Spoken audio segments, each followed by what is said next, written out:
Hello there, everyone. Welcome back to the story scene. My name is Shannon Valenzuela. I am a screenwriter, a novelist, and a writing coach, and my entire goal is to help you to hone your voice and sharpen your craft so that you can share your stories with the world. So, today I'm going to tack on to something that I was talking about in last time's video, where I did a detailed scene breakdown and showed you how I go through the rewrite process on a particular scene.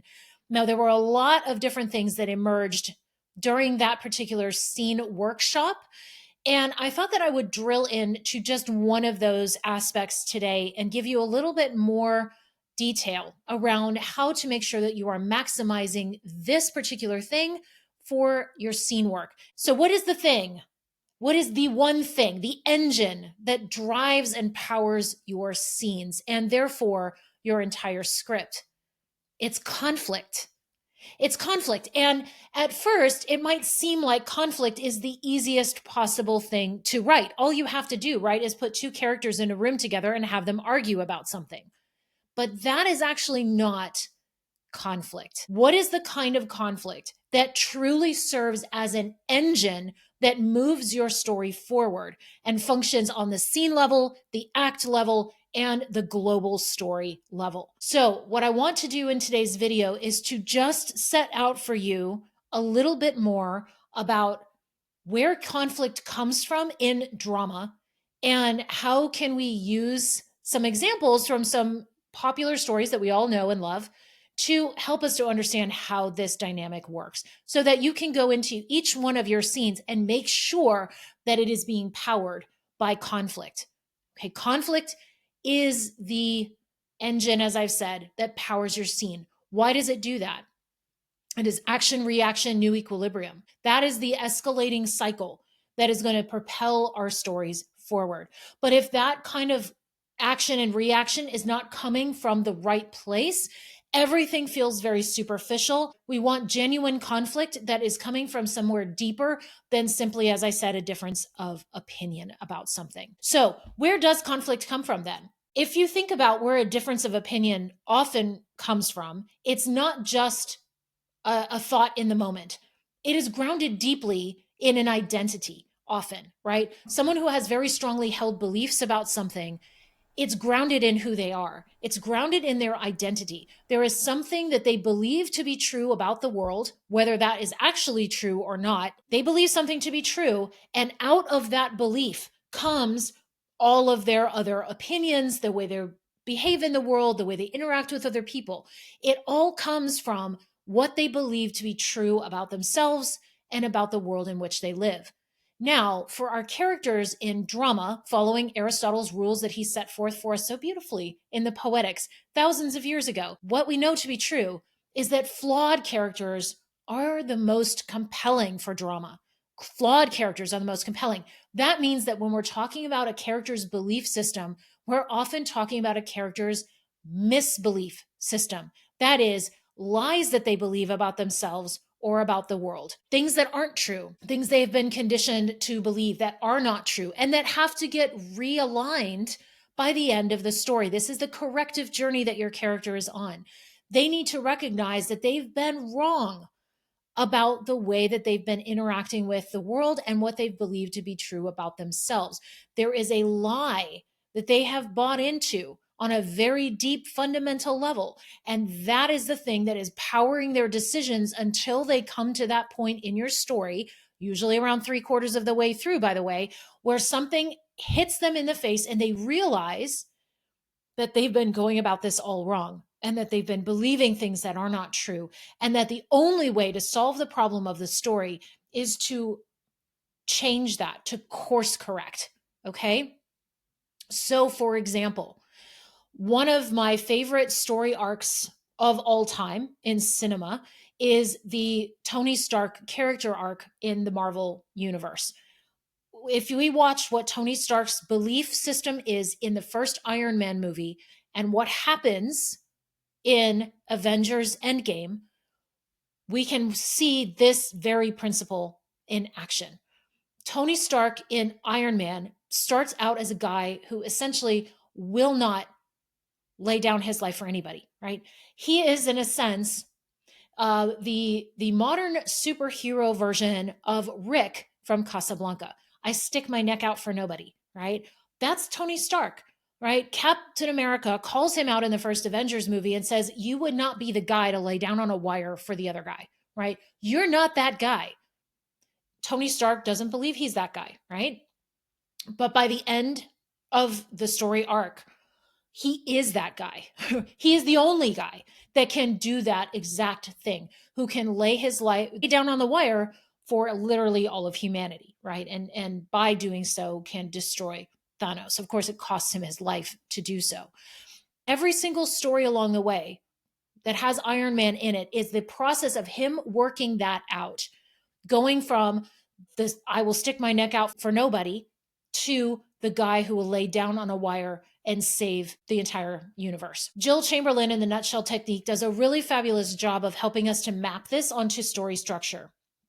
She has us start out with identifying what your character's flaw is, which is another way of saying their misbelief, the thing that they think is true about the world or about themselves.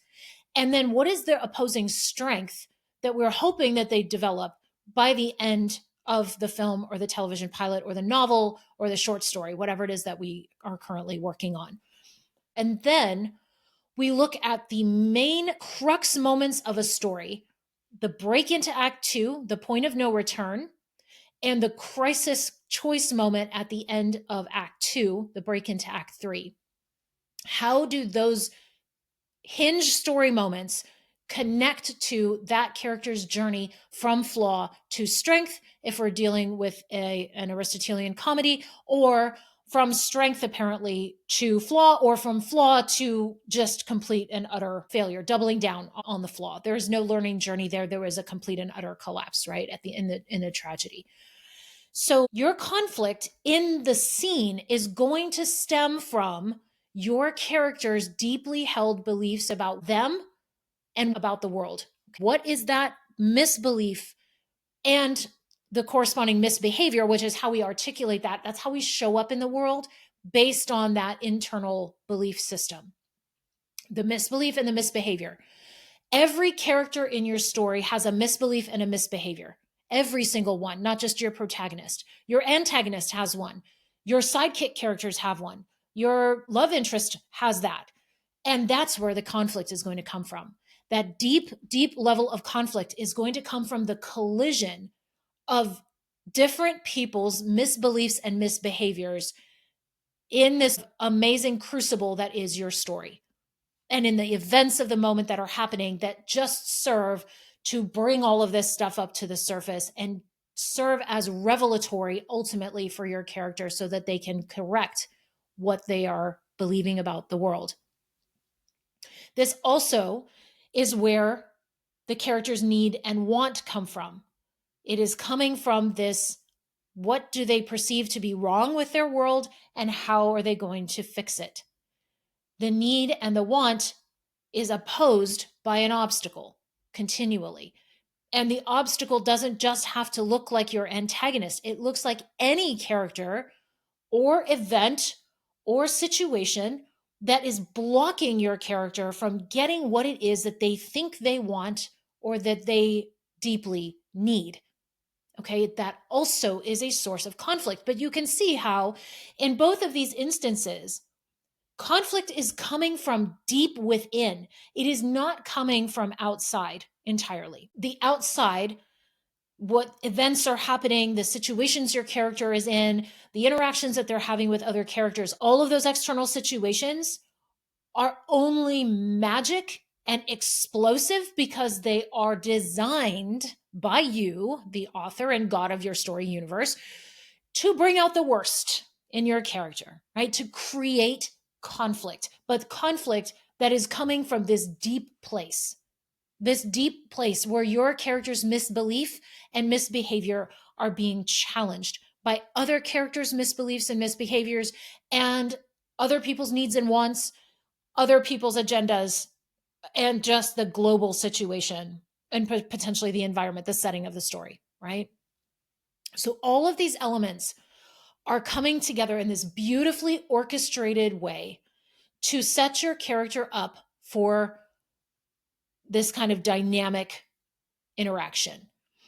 So, what I see really often, especially in first draft scripts, and this is true of my own first drafts as well as those writers that I work with, is that conflict tends to not come from a deep enough place. We don't necessarily in a first draft have a total grasp on what our character's flaw is and how that is supposed to show up, what their misbehaviors are. How does that flaw, that misbelief about the world, how is that showing up in their decision making? How is that showing up in the actions that they're taking, in the way that they interact with other characters? It's not necessarily entirely clear to us in a first draft. So the task of a rewrite then is for us to go back through to really take a hard look at those scenes and to say, is there conflict in this scene? And if there is it the right kind of conflict? All of the situations in which you put your character, they need to be deeply connected to that larger journey arc. They need to be a step on the path of that larger journey arc. So, for example, in Pride and Prejudice, when we see Elizabeth Bennet first run into Mr. Darcy at the ball at Netherfield at the very beginning of Pride and Prejudice, this is the moment where she makes up her mind about what kind of man Mr. Darcy is.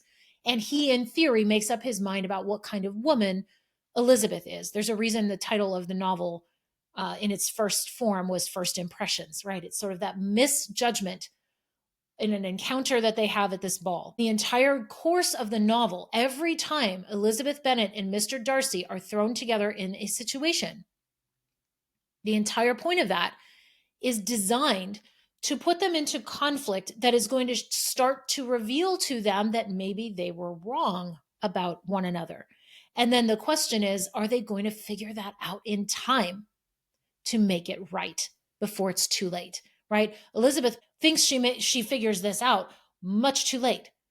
What is the chances of a second proposal, right? There's not much. Not for a man like Mr. Darcy, who has this high esteem of himself, and not incorrectly necessarily. So when we go to look at our scenes, we really want to be deeply evaluating, where is the conflict coming from? If you have a situation, so in the example of the scene that I broke down in the last video, and I'll link it here so that you can go back and rewatch that, there was a conflict over what to do next in that particular scene. There were 3 characters in this scene, which is great, right? There's a triangulation happening. One character wants to go back. One character wants to move forward. The other character just kind of wants to solve the mystery and figure out, like, what's on the map, and is she right? And can she figure this out? So you have this opposition of interests, but each one of these characters has a wound, a misbelief, and a misbehavior. And what makes that scene work on a conflict level is that each and every one of them is showcasing that. And the characters are designed to conflict with one another. If you want to see a really good example and really intricate example of how you can design this, you should look at John Truby's story structure for characters. How you end up, it's not even triangulating. It's more like a rectangle, and you have characters who are in opposition to one another on various axes of your story. And it's a fairly intricate system, but it's one of the best ways to start wrapping your mind around how do you design characters who are excellent at getting under each other's skin and generating this kind of genuine conflict. You want them to be opposed, not just opposed, as I said, because it's an opinion thing and it's on the surface, or there's some kind of message that you're trying to get across. And so you generate a disagreement between characters just so that you can say what you need to say. That's also not what we're trying to do here, right? The truth of the story is the truth of what's happening with your characters. Okay. That's the truth that we're trying to get at. So when we go to look at our scenes, we want to think, are these characters who are in this scene, are they in conflict? Who's in charge? What do they want? Who is not getting what they want, and why aren't they getting it? How is the scene escalating to the next scene? How does that conflict end up coming to some kind of a resolution, even if it's an uneasy one, and everyone has had to compromise in order to move forward? I like to recommend to writers all the time, be watching for this in the movies that you love, in the TV shows that you're watching, in the books that you're reading. Be on the lookout for how the writers are structuring conflict. How are they generating the conflict in the story? Where is it coming from? It is coming from that deeper well of misbelief, misbehavior, need, want, and obstacle. It's not coming from a superficial differencing of opinions. Or if there is a difference of opinions, it has to be grounded in that deeper level. We have to sense that there is something going on under the surface that is creating genuine disagreement. If you have two characters in a scene and they are fighting over how you loaded the dishwasher, I promise you, my friends, if this is a good story, it is not about the dishwasher. It's not about the dishwasher. It's about something else that's going on underneath the surface. It is a far deeper level of conflict. The dishwasher is the accidental situation that is causing that conflict to emerge. If you have ever had a fight with a spouse or a significant other or your partner or your child or your best friend, you know that very often, if you are having a fight about something as silly as a dishwasher or something else of that magnitude, it is never about that thing. It is never about the thing. It is about what is underneath. Dig underneath. Find out what is really at the heart of these characters. What is it that they truly think they want? What do they truly think is going to solve their problem?